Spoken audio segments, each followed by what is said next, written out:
We are recording. We are open to attendees. Welcome, everybody. We'll be getting started in just a few minutes.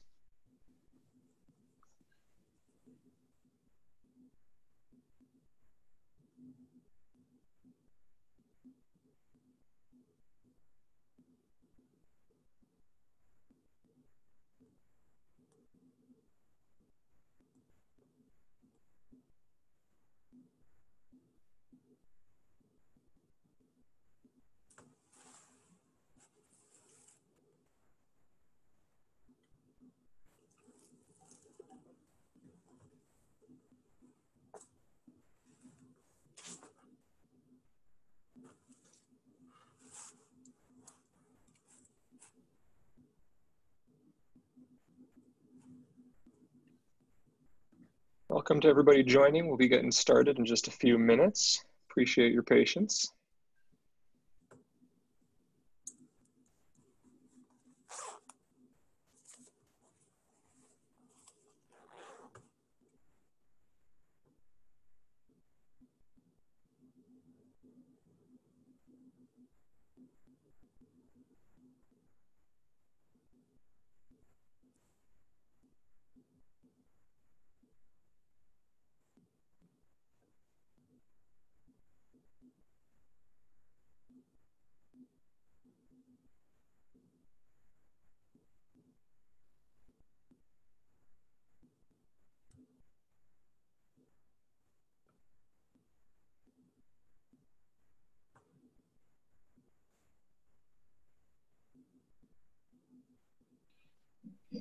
Greetings, everybody. Got a lot of people still joining. We'll be kicking things off in just a couple minutes.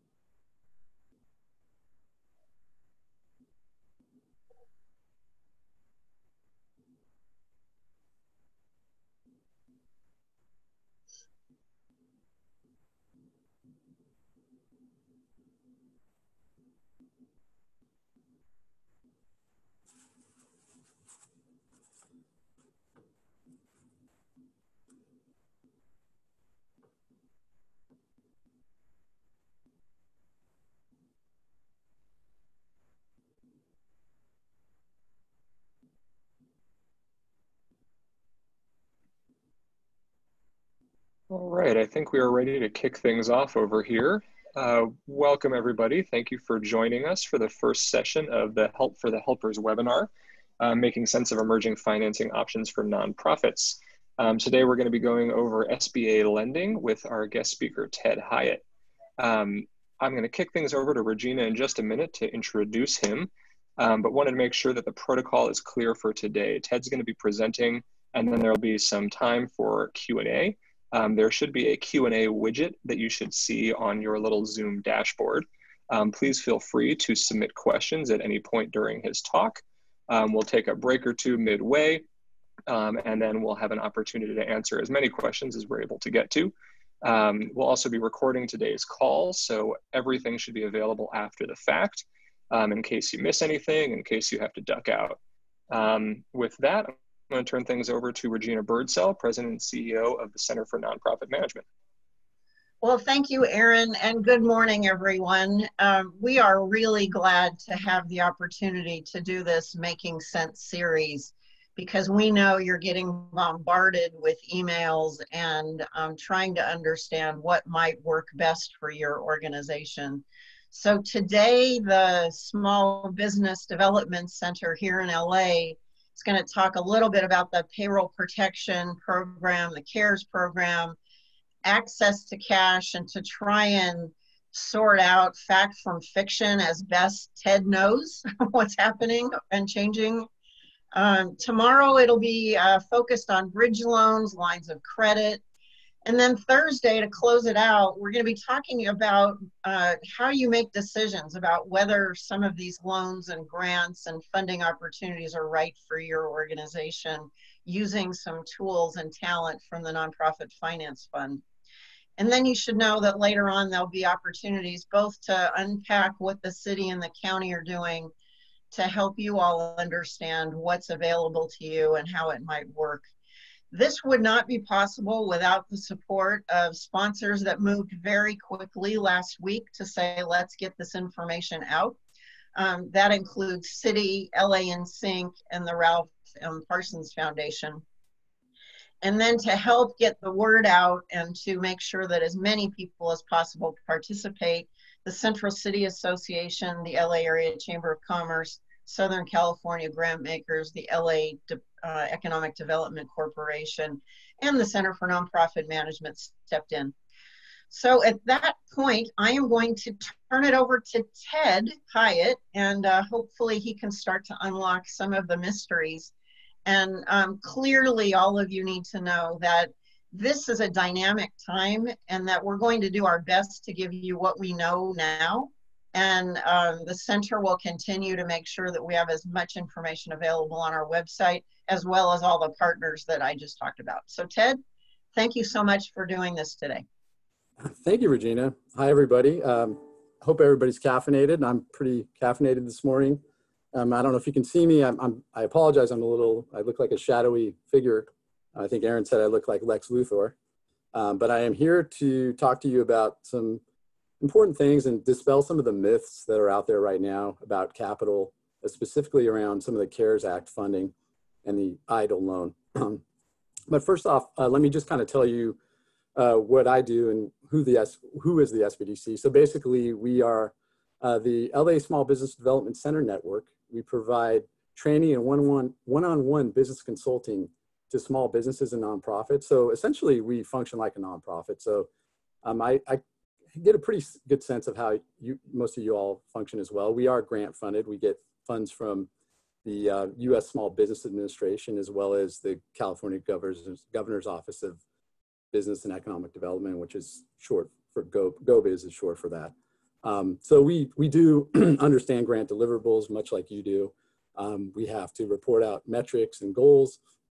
If we don't do a good job helping folks start businesses, stay in business, help them lend money or borrow money, those kind of things, our funding runs the risk of being cut. So we do kind of tread in the same water as I think a lot of you do.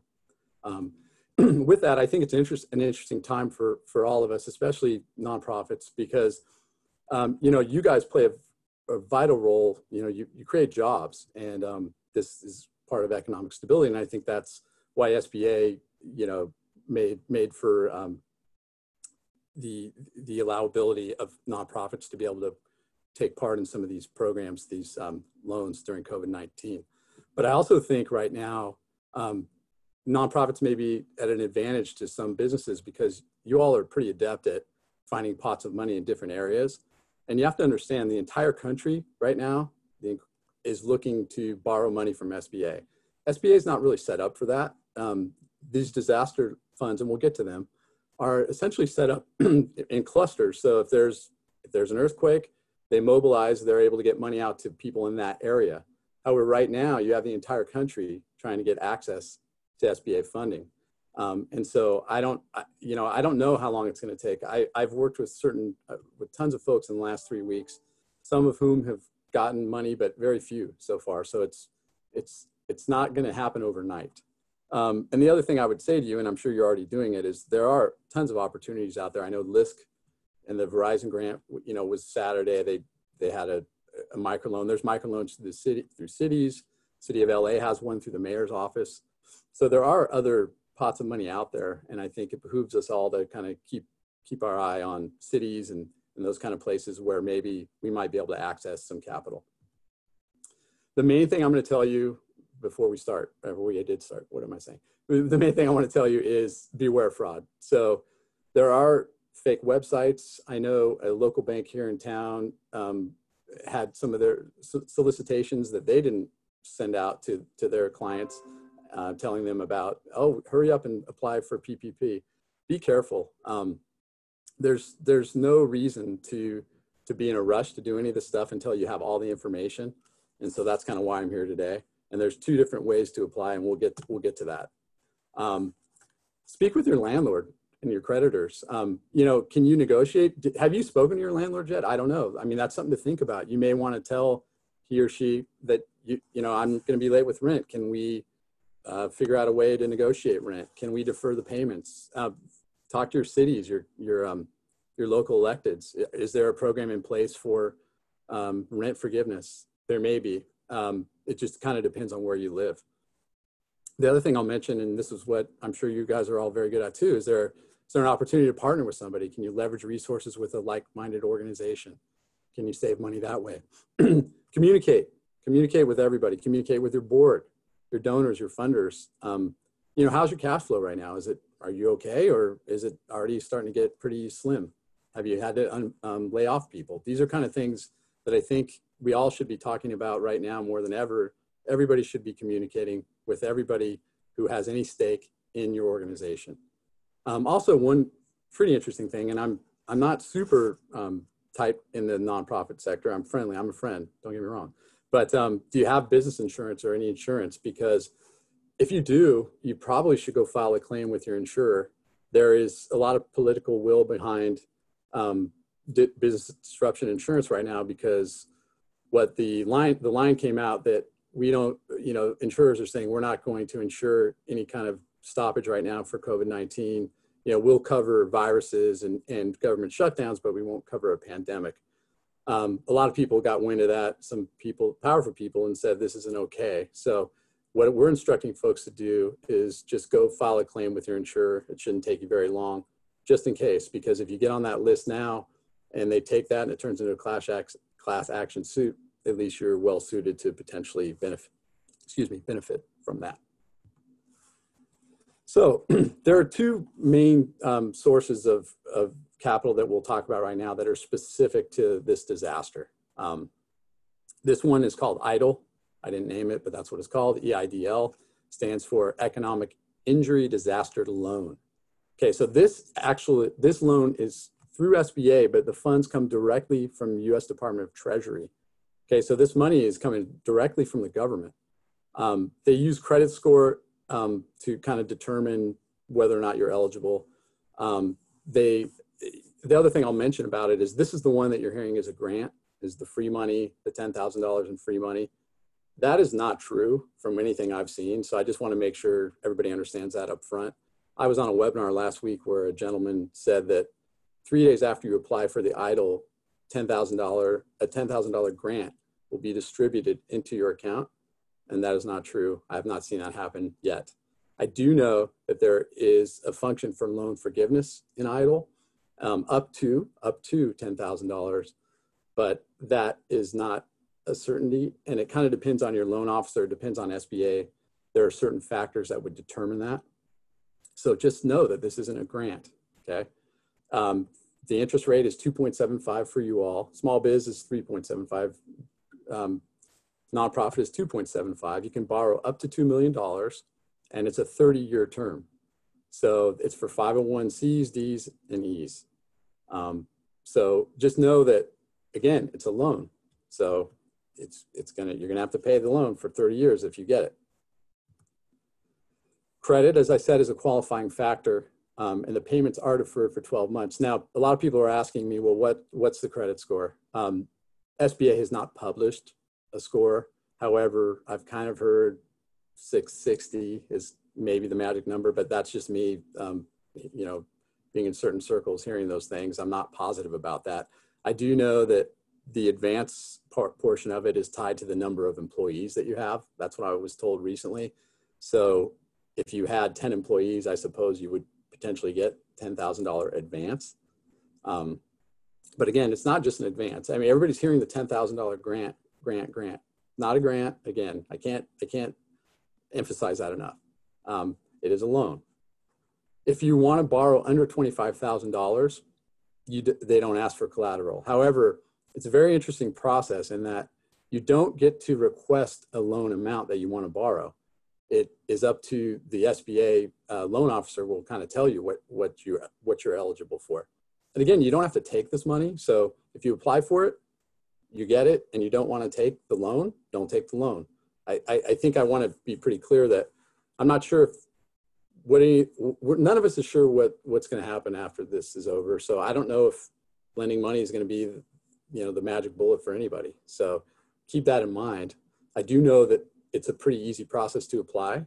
So you go online, this is the slide, it's COVID-19 relief.sba.gov.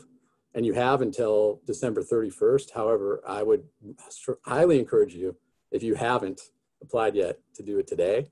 Again, it's a pretty easy process. The reason I would encourage you to do it today is that I don't know how much longer the money's going to be around. They have discussed, putting out another pot of money, but we don't know yet. None of us knows. There's a lot of uncertainty here. So I would say to you, try to apply today if you haven't already. If you have applied, one thing, excuse me, if you have applied, you need to, if you applied before March 30th, and a lot of people did, you need to reapply again. And the reason is that that $10,000, excuse me, advance loan wasn't available before March 30th, and it now is available. When you get to the end of the application, there's a box that you can check that allows for you to request that you would be interested in a $10,000 advance, and that wasn't available before. So go back and reapply if you haven't already. So what can you use the EIDL for? So you can use it for fixed expenses, insurance, mortgage, rent, accounts payable. You can use it for payroll. This is kind of an interesting thing. You can project up to a year of damage as a result of COVID-19. So they will listen if you have stuff to back up that you're going to have damage, or that someone's not going to donate, or that one of your funders is backed out. That's the kind of thing that they would be interested to hear. And again, this is kind of like you all having grants, right? Deliverables. You have to be able to prove there's damage. You have to be able to prove a loss. If you get the money, you have to be able to prove what you used it for. So nonprofits are used to this kind of thing. So this is not really that different, although this is a loan. So what do you need to apply? You'll go to the COVID-19 website, and there are two things you need. You need Form 5 if you're a corporation, and 5C for sole proprietors. Again, you can go kind of look at those forms. You can find them on the SBA site. Look at those first, maybe before you go directly to the COVID-19 site, just so you're kind of familiar with them. But it's a pretty quick process, and you really need to get an application number. So if you apply for this and at the end you don't see an SBA loan number, you didn't do it correctly. So it's a pretty long number. You'll see it's like 10 numbers, and that'll let you know that you've got your application in. That's essential. If you didn't do your 2019 taxes yet, that's fine. Use your 2018s. A lot of people are asking about that. That's what they want you to do. And by the way, I think all you know that your state and federal taxes aren't due until July 15th, hopefully, which is kind of nice if you hadn't already filed. So this is the application. This is, again, what I mentioned earlier. Go to COVID-19. If you applied before March 30th, do it again. It's worth your time. Okay, so now we're going to get to the flavor of last week, which is called the PPP. And I believe it's the Paycheck Protection Program. Some people call it the Payroll Protection Program, but I believe it's Paycheck Protection Program, which doesn't really matter, but it's interesting nonetheless. It's part of the CARES Act. They allocated a ton of money for this. You can apply for both, by the way. That's a question I get a lot. You can definitely apply for both EIDL and CARES, but you cannot use the money for the same thing. You can't double dip. So you can use, this is the PPP that a lot of people are excited about, because essentially you would get 8 weeks of your payroll covered and forgiven. So again, though, it's a loan. If you play your cards right, yeah, you probably won't have to pay it back. But if you don't, you'll have to pay it back. So you can use it for interest on mortgage payments. Excuse me. You can use it for payroll and rent. And the date that SBA is talking about, like the date of incident for COVID-19, is February 15th.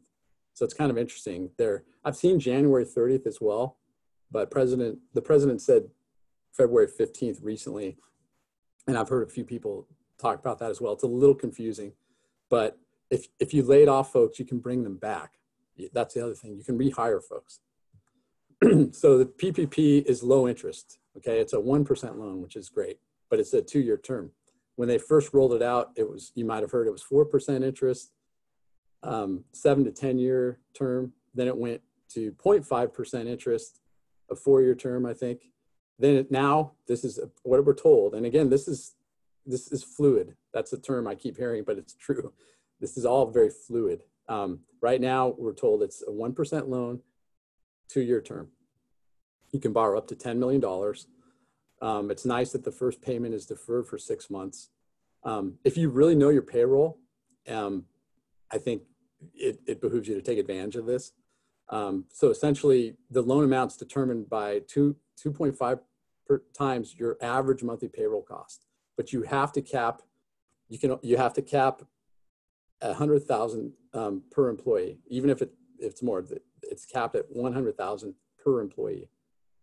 You must keep your employees on payroll, or you have to rehire to the same level as before you laid them off. And it doesn't have to necessarily be the same exact employees, by the way. A lot of people are asking me about that. As long as you maintain the same payroll, it's fine. If somebody doesn't want to come back, they're sick or anything like that, you still need to get level again to where you were before to take advantage of this.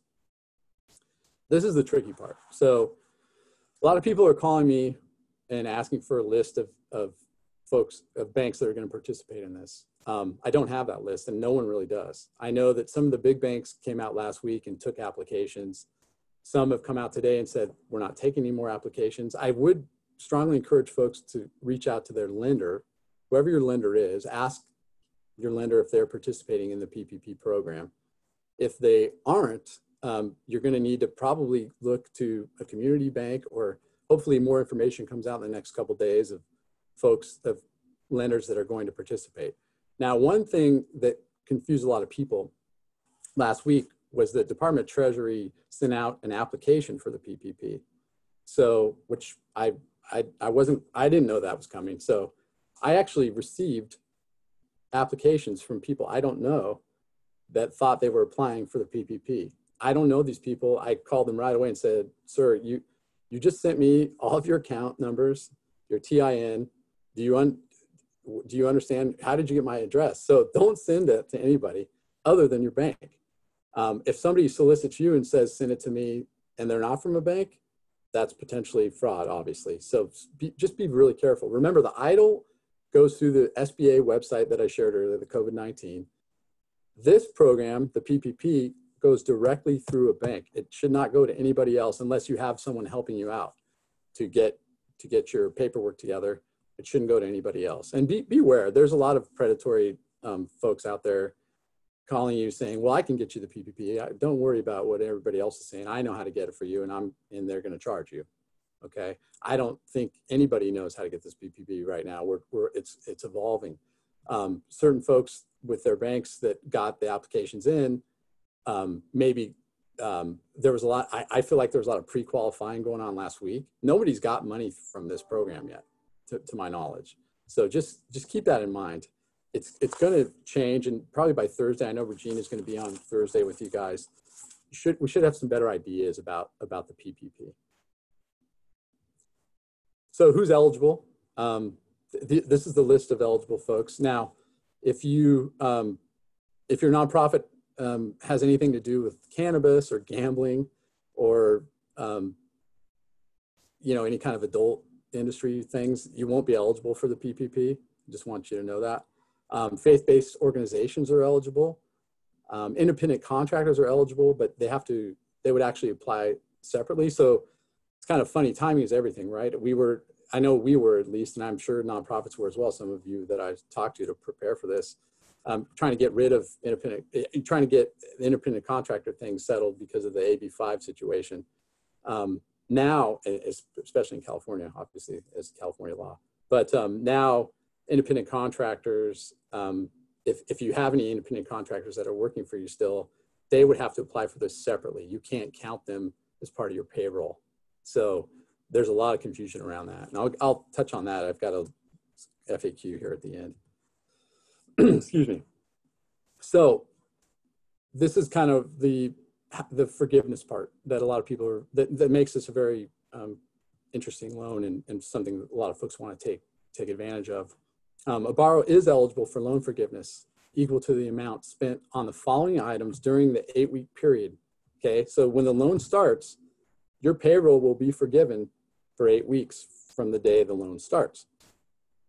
Payroll costs are, employees, insurance. It's not a payroll company though. A lot of people are asking me, well, can I use my payroll fees for this? And no, you actually can't. But these are the things you can use it for: interest on the mortgage, rent, which is great, or payments on utilities. So there's a lot of good stuff there that you can use this money for on top of just the payroll itself. However, if you lose employees or you don't hire back to the level that you were before this occurred, because they're going to want your payroll numbers from last year, you will get a penalty. So keep that in mind. And I also, a lot of people are saying, well, I'm going to bring my employees back so I can take advantage of this program. That's fine, but I would also ask them back, do you need these employees right now? Do you have anything for them to do? Because I don't know if it's worth taking a loan just to pay people to not have them, if they don't have anything to do. Maybe that's a little cold-hearted, but I'm just curious about that. If they're taking unemployment and it's not that big of a difference right now for them personally, I'm not quite sure. I don't know that taking a loan is always a good thing. And that's just kind of what I want everybody to understand. So the FAQ. So again, we talked about this. Can you apply for EIDL and the PPP? Some people are saying no, but everybody I've talked to, the SBA, you can absolutely apply for both. And you frankly, you should if you're interested. But just remember, you can't double dip. So I can't use payroll for EIDL and payroll for PPP. I have to separate it out. And believe me, I will have to report out how I spent that money. We're encouraging folks, if they do get the PPP, to probably get a new bank account and run everything through that account. If I apply for the EIDL, is it true that 3 days later, a $10,000 grant will be deposited into my account? And again, no. The EIDL is a loan, nonetheless, okay? There's an opportunity for loan forgiveness up to $10,000, okay? But I know folks that have applied for the EIDL 4 separate times. And I've talked to these people. They applied the first day, then they were told that website crashed, then they emailed it in, there was a problem with their paperwork, then they mailed it in, they couldn't find it, and then they did it after March 30th. So it's crazy. I mean, we've never seen anything like this, guys. So just keep in mind that I don't think that the money's going to be that quick to get out to folks. And as of today, frankly, I was just on a call earlier today. Some folks had been approved, had heard that they were approved for the EIDL. I think one gentleman, it was like over $300,000. That's what he first heard.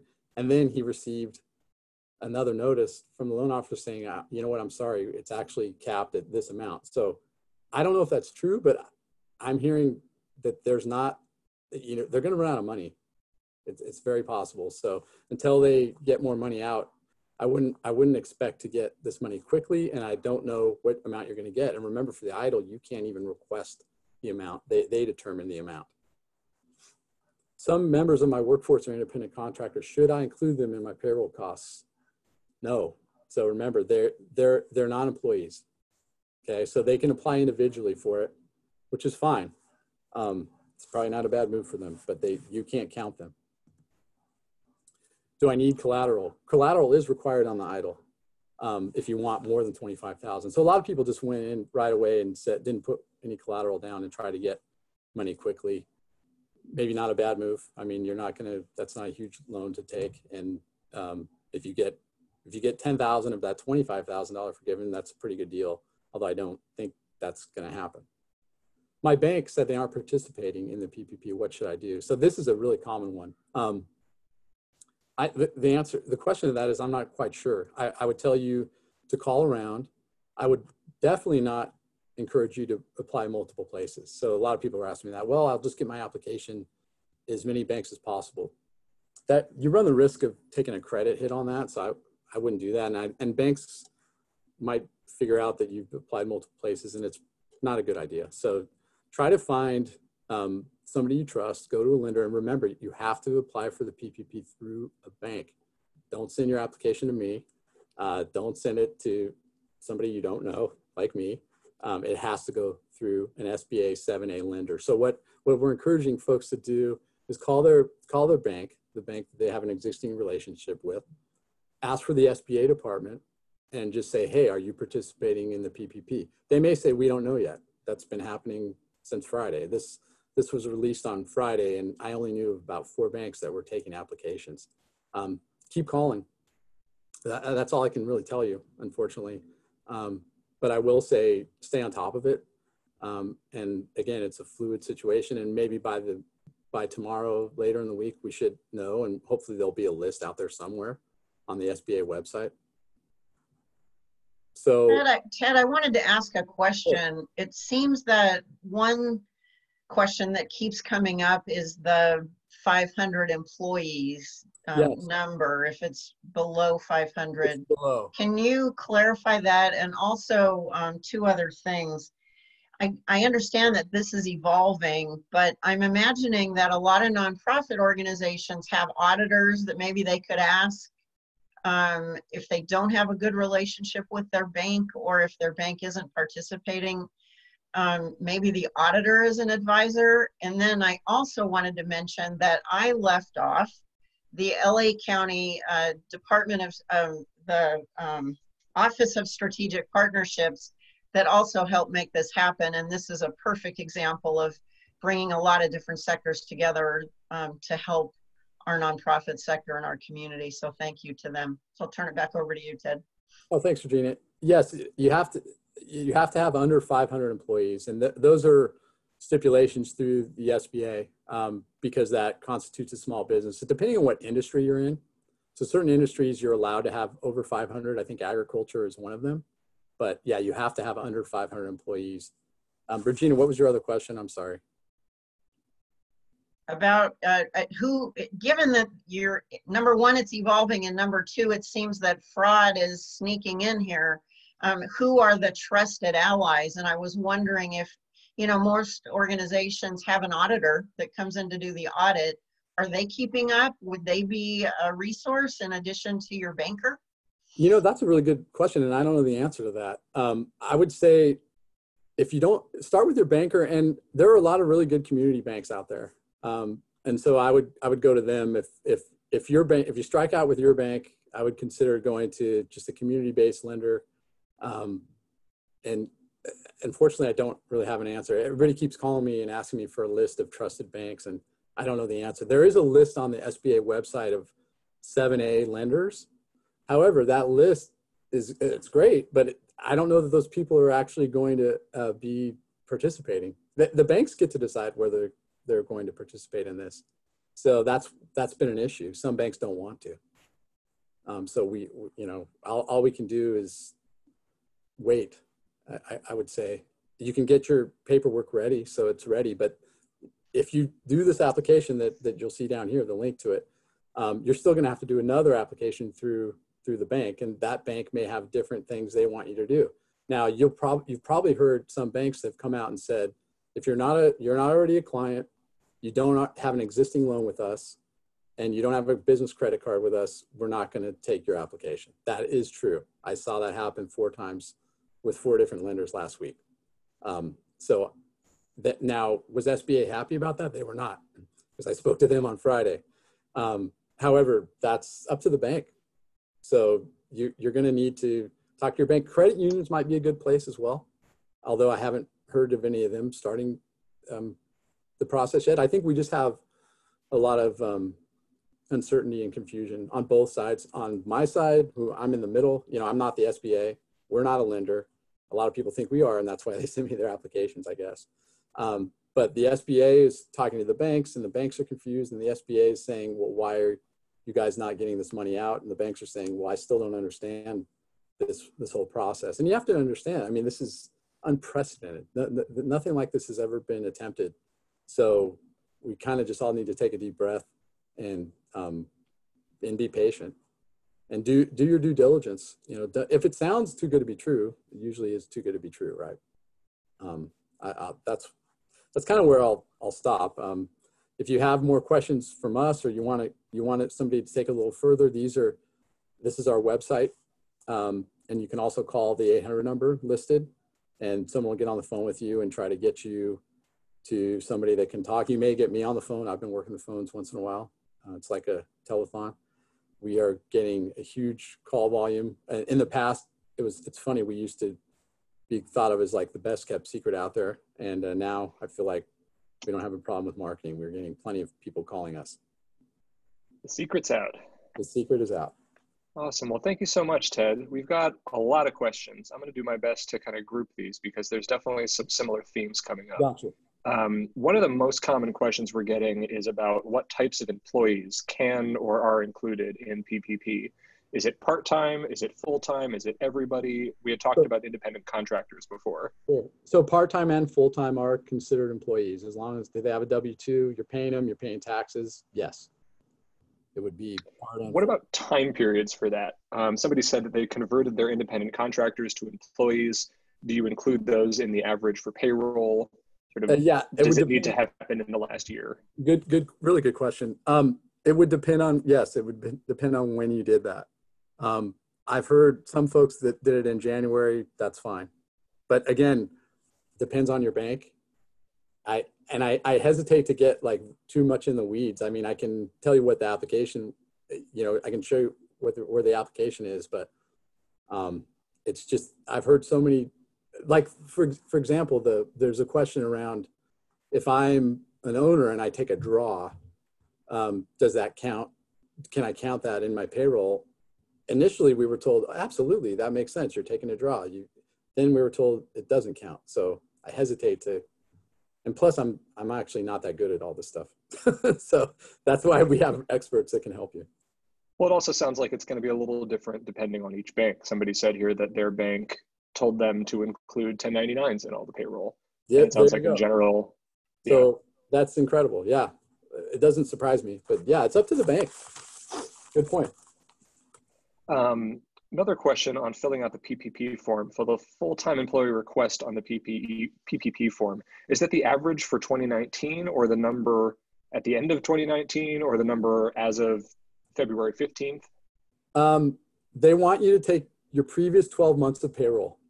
Your previous 12 months of payroll. It could be February to February, depending on when you're gonna. This is where it's confusing. It doesn't have to be the calendar year. No, it's kind of. I think if you're taking the incident from February 15th, it would be February to February. If you're in March, it'd be March to March. Gotcha. So I'm trying to pull out all of the employee PPP related questions here. So these might be a little random. For employees that make more than $100,000, do we exclude all of their payroll or just that portion over $100,000? Anything over 100 is you cap it at 100. So if they make 200, they're capped at 100. Gotcha. Here's a question I've heard before too. Not sure if you've got an answer for this, but how does PPP loan work when it's used to pay for a grant-funded employee? That's a really good question. I don't know the answer to that. I don't know. We've yet to find a solid answer on that yet. Yeah. You're not paying for that person. Someone else is paying for that person. Yeah, I don't know the answer. That's a really good question. I'm sorry. No problem. Good to know when you don't know. That's totally fine. This we might have answered, but about the 100K cap, that's overall, or that's based on individuals and not overall, correct? That is based on individuals, correct. Got it. So if one person's making 60 and another is 40K, you cap each person at 40K and not the overall organizational payroll. Right. You don't cap those folks. You don't have to cap. Yeah. So if they make 60, that goes in. If they make 35, that goes in. But if you have 4 people that make 150, you've got 400,000. You got that capped, right? You can't go over 100 for one person. Gotcha.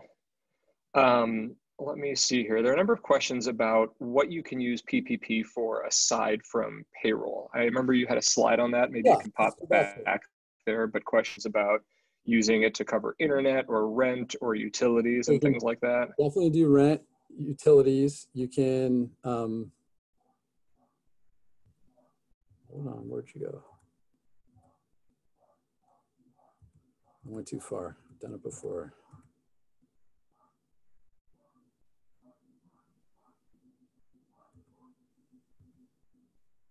So you can use it on mortgage, obligation, rent, leasing agreement, utilities. You can use it on employee insurance. So those are the things. That was a question we had. Can you cover employer-based health insurance? Does Yes. that include employee benefits, payroll taxes, insurance, et cetera? Correct. I was like, yes. Payroll tax as well? Correct. Cool. But not a payroll company. So I get that one a lot. Well, I have a payroll firm. No, we can't. That doesn't count. Gotcha. There were, okay, somebody just said that the payroll tax is just state tax and not federal. Let's see here as well. A lot of questions. Sorry, everybody, doing my best to get to them. There's a lot of duplications in here. A lot of questions on PPP loan forgiveness and what is and isn't forgiven and what are the criteria there. So this is where, to me, it's very complicated.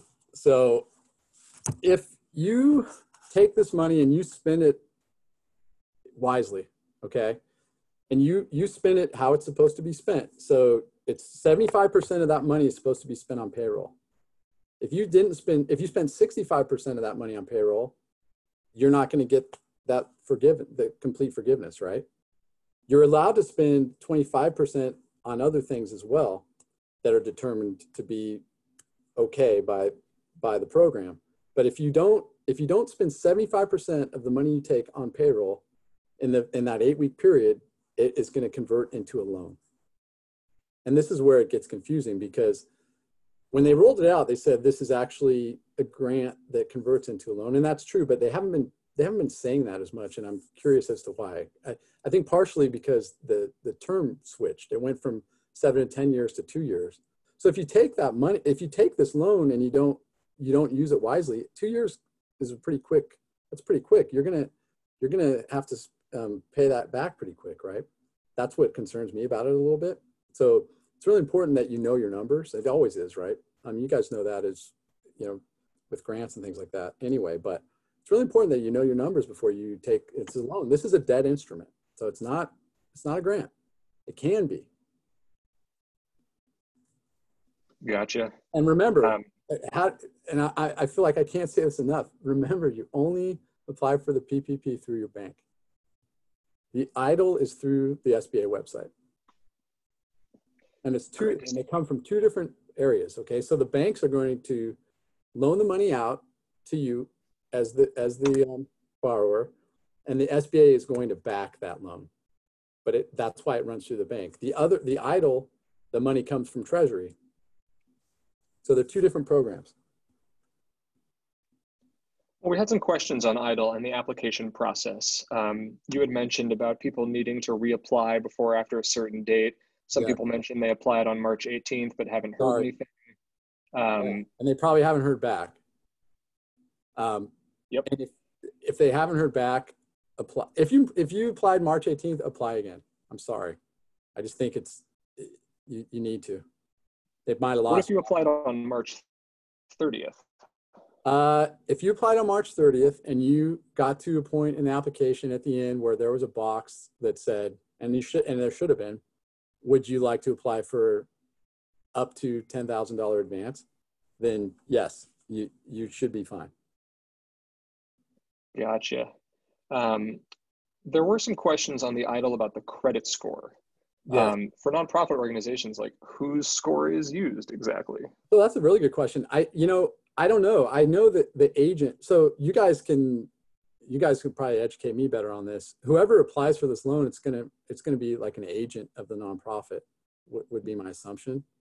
It's because you're not an owner. So somebody's gonna function as the agent of the nonprofit would be my guess. I don't know if it's a board member. I don't know how that would work.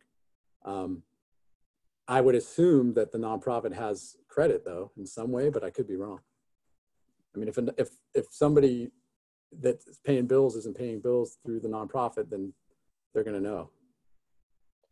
Do you have any insight on that, Regina? I'd be curious from the nonprofit perspective. Yeah, please. You know, I'm not sure how they're thinking about it. You know, you are allowed to apply for credit, and, you know, we'll have to talk to the bank and get some clarification on that. Can do. A couple of questions on what happens if you apply for the EIDL.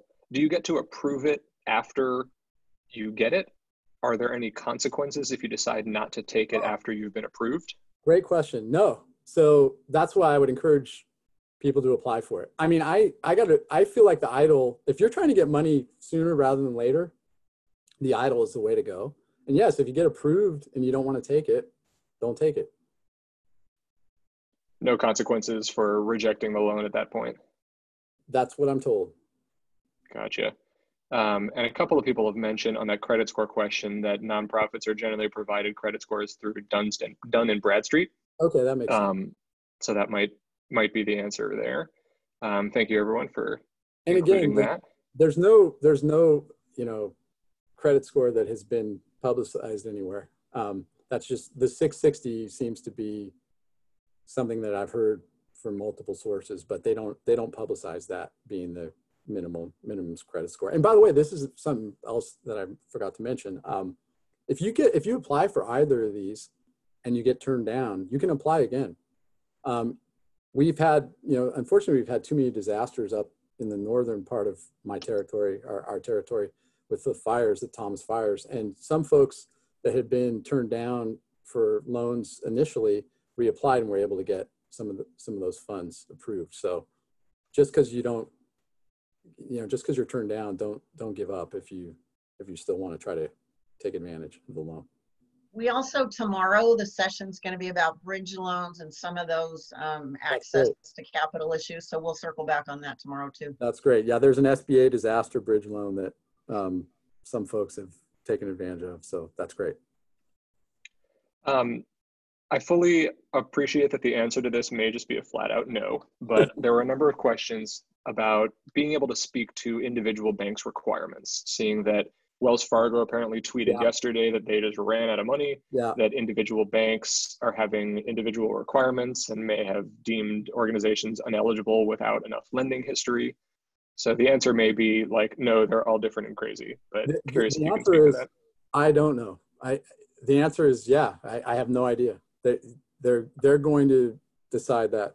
So you're going to have a loan officer there, talk to he or she, and yeah, I don't know. It's a good question. Yeah, no, it seems like it's a little bit of the Wild West out there right now. Absolutely. And obviously you can't speak for every individual banks.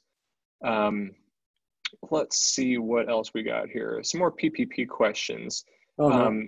Please. Can you get PPP from a non-bank lender like a community development financial institution? Credit unions, I assume, would be similar? Yes. All right. Some questions on collateral. What would be considered collateral for nonprofits in this case? For nonprofits, I actually don't know. Maybe equipment. It depends on what you do. You know, I assume if you're like some kind of a collective that has agriculture, I'm just guessing, equipment would probably be my thought. Aaron and Ted, this is Annie Ching from Nonprofit Finance Fund. I just wanted to weigh in quickly on that question. Thanks, there's probably going to be a couple of things that hopefully we'll have more information on by Thursday's session. I think these are all really great questions. For collateral, that is a challenge. I think traditionally most lenders are looking at facilities, things that are brick and mortar that you can actually hold against a loan. CDFIs have been really good at being able to understand nonprofits and to understand any grant agreements as collateral. That's how NFF looks at lending to nonprofit organizations, but I don't know what's going to happen in this case. I think that's a really good question. Yeah, so good. Thank you for weighing in. Yeah, I mean, obviously, you know, if you own property, and then I kind of want to circle back to the CDFI. You know, you can definitely go through CDFI, but it's, you know, again, there's a lot of questions around what requirements are going to be, and I'm getting information that it could exceed the current fund rate. So I would tell you, just go to your credit union, go to your local people. Do you know anybody? Like, you guys we all are pretty crafty people. Like, talk to people that you maybe know and see, and be patient. Be patient. And don't sleep on the microloans out there. Don't sleep on your cities. Facebook is going to come out with the fund. Facebook is apparently going to come out with something. There are going to be different pots of money. There's going to be some philanthropy out there. So, yeah. A few questions that both on, I believe, on the EIDL and the PPP that are throwing nonprofits a little bit because they use the word owner a lot. I'm curious how that translates, and is it important who the owner is? Should that be somebody on the board? Should that be the CEO? Is that going to matter if the wrong owner applies? So I need my lifeline again. I don't know the answer. Yeah. I mean, I assume it's going to be an agent. I would assume that that a nonprofit would have some kind of agent, and you would want that person to obviously have a good track record. But I don't know if you go back to Dun and Brad's. Like, I actually don't know. Regina and Annie, if you guys have any wisdom, please feel free to chime in. And frankly, I don't even know if it's that thought out on the PPP end at this point. I mean, I would say go to your banker and ask them what they would recommend. Yeah, Gotcha. there's someone here that says the executive director. We typically have an executive director and then a board resolution. We just loaded a draft template of a board resolution that shows the support of the board in seeking the loan. So that's something we're advising on, that if organizations are going to be seeking application, to have your board quickly pass that resolution to show support. But I'll look more into it before Thursday. But I feel like what we've seen is that these applications are not designed for nonprofits, as we can see from these questions. So it may just take a little while, to Ted's point, and some patience to figure it out. That makes sense. And hence we are here to try and figure out how this works for the nonprofit community. A few more questions, well, a lot more questions. We'll see how many we can get through in the time we've got left. But a number of questions about the types of employees again. What if you are an organization that doesn't have any full or part-time employees, if they're all at-will employment or all volunteers? And similarly, if you're on a very specific schedule, there are organizations that work on the academic calendar, and so they may not have had employees, they might not have employees until the fall, and sort of how those timelines work. Great question. I would always say, follow the W-2s. And if you have, I don't know how you would allow for any kind of volunteer.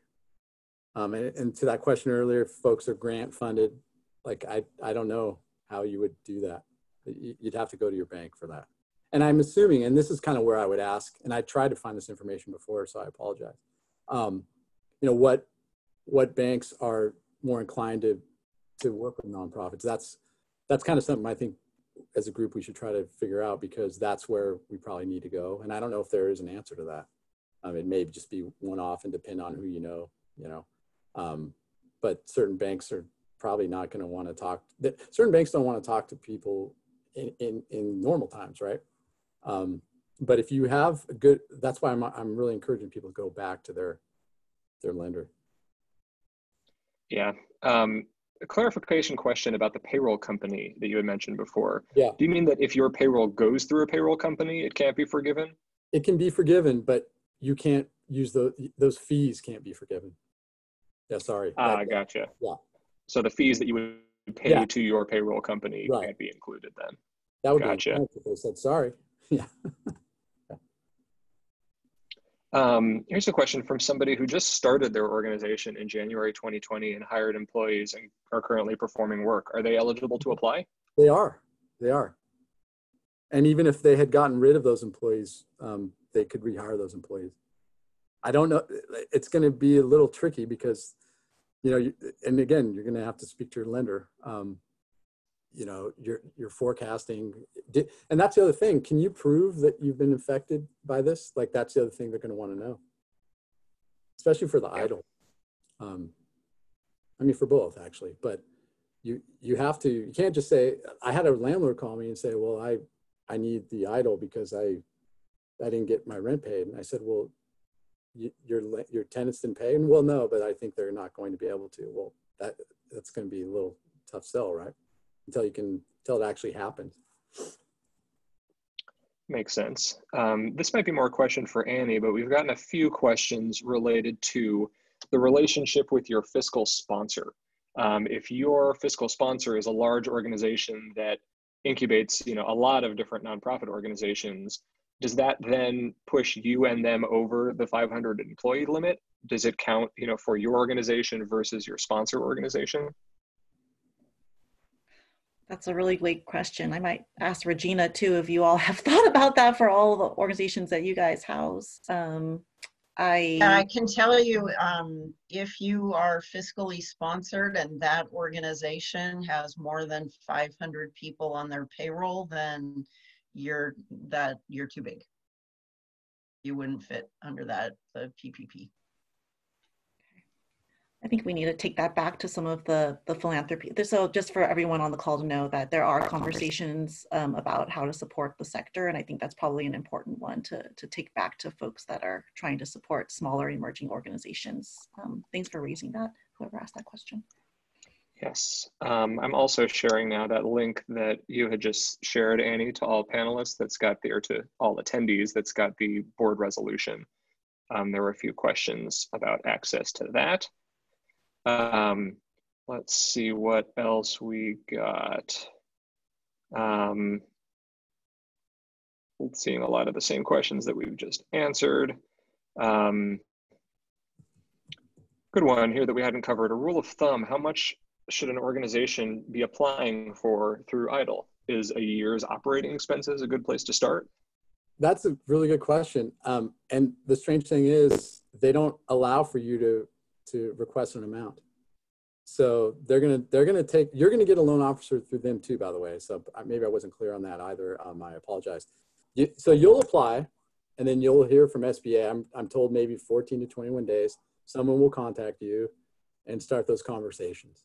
But you don't get to, it's strange in that when you apply, you don't say, I want to borrow 250,000. There's no place for you to do that on the application. So those conversations will be held down the line.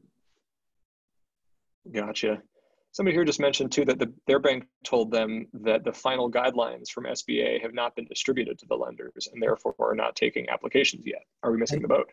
This is true. And so the folks that are taking applications are probably doing pre-qualifications right now and saying, okay, who's going to be ready?